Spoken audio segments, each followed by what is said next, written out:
কোন সম্পদে জাকাত আসে না? জাকাত যে দিবেন, কত টাকা থাকলে আপনার উপরে জাকাত আবশ্যক? 14 ধরনের সম্পদ আছে, যেই সম্পদ আপনার যদি থাকে জাকাত আপনার উপরে ফরজ না। আলহামদুলিল্লাহ। জাকাত দিলে সম্পদ বাড়ে, আবার যদি জাকাত আপনার উপরে আবশ্যক না হয় দেওয়াটা জরুরি না। আল্লাহ কিন্তু কারো উপরে কোনো বিধান চাপায় দেয় নাই। ইসলাম সহজ। আসসিরু ওয়ালা তুআসসিরু বাশশিরু ওয়ালা তুনাফফিরু। সহজ করে দাও, কঠিন করো না। সুসংবাদ দাও, মানুষের মধ্যে বিভাজন তৈরি করো না। যেই 14 প্রকারের সম্পদের উপরে আসলে জাকাত আসে না, সেই সম্পদগুলো আমরা আপনাদেরকে জানাচ্ছি। 1 নাম্বার, ব্যবহার্য জমি। এই জমির উপরে জাকাত আসে না।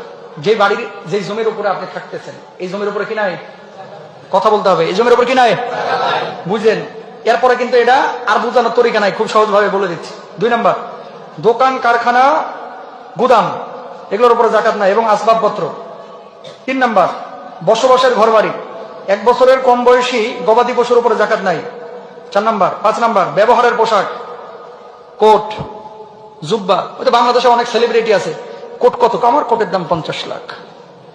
আছে না নাই? ঘড়ির দাম কত? আমার ঘড়ির দাম 52 লাখ, দুবাই থেকে নিচ্ছি। আর ক্যালকালায় হাসে আর কি। কথা বুঝেন নাই? তোরা বলছে কি 50 লাখ টাকার কোট? চাপা মারা জায়গা পাস না। এগুলো বুঝি। এই সমস্ত চাপাবাজি যতই করেন না কেন, এই কোটের দাম যতই হোক, এটার উপরে কি নাই? জাকাত নাই। তারপরে অধ্যয়নের বই, এমন কিছু কিতাবাদি কিনেছেন যে কিতাবাদি মিশর থেকে আনছেন, দাম পড়ছে 3 লাখ, এটার উপরে কোনো কি নাই? জাকাত নাই।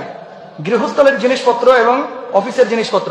এখন তো ইন্টেরিয়র ডিজাইন করেন আপনারা, অনেকে কাপ, পিরিচ, এই যে প্লেট, এগুলো নিয়ে সুন্দর করে সাজায় গুছায় রাখেন, যত দামি হোক, এগুলোর কি নাই? জাকাত নাই।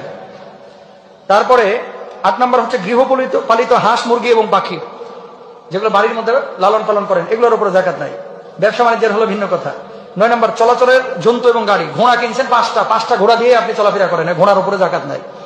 আর গাড়ি, যে গাড়ি দিয়ে চলাফেরা করছেন, এটার উপরে জাকাত নাই। ব্যবসার জন্য কিনলে জাকাত আছে। 10 নম্বর, যুদ্ধাস্ত্র এবং সরঞ্জাম। 11 নম্বর, নিসাব পূর্ণ হয়নি জাকাতযোগ্য সম্পদ। কালকে 5 লাখ কামাইছেন, এই 5 লাখে এই বছর কিন্তু জাকাত ফরজ না। এই 5 লাখ যদি 1 বছর থাকে, আগামী বছর এটার উপর কি হবে? জাকাত ফরজ। বুঝলেন? তার মানে আগামীকাল যদি 5 লাখ কামাই ফেলান, এটার উপর কি নাই? জাকাত নাই। আচ্ছা, তারপরে ব্যবসায়ের জন্য নয় এমন পুকুরের মাছ। এমন পুকুর কিনছেন, যে পুকুরের মধ্যে মাছ আছে নিসাব পরিমাণ, কিন্তু ব্যবসার জন্য কিনেন নাই, খাওয়ার জন্য কিনেছেন, এটার উপরে জাকাত আসবে না। সরকারি সম্পত্তি, মালিক, জনগণ, গরিব, ধনী সবাই, এই সরকারি সম্পত্তির উপরে জাকাত নাই। পরিশোধযোগ্য, জমাকৃত, পরিশোধের জন্য আর কি, জমাকৃত সম্পদ। আপনি ঋণগ্রস্ত 10 লাখ টাকা জমাইতেছেন, 6 লাখ পর্যন্ত জমছে, যে এই টাকাটা জমলে 10 লাখ হইলে আর ঋণটা শোধ করে দেবো, এই টাকাটার উপরে জাকাত দেয়। আগে ঋণটা পরিশোধ করবে, ইনশাল্লাহ বলেন। আর কিছু ফাঁকিবাজ আছে, আল্লাহরে ফাঁকি দেওয়ার লাগে ঋণ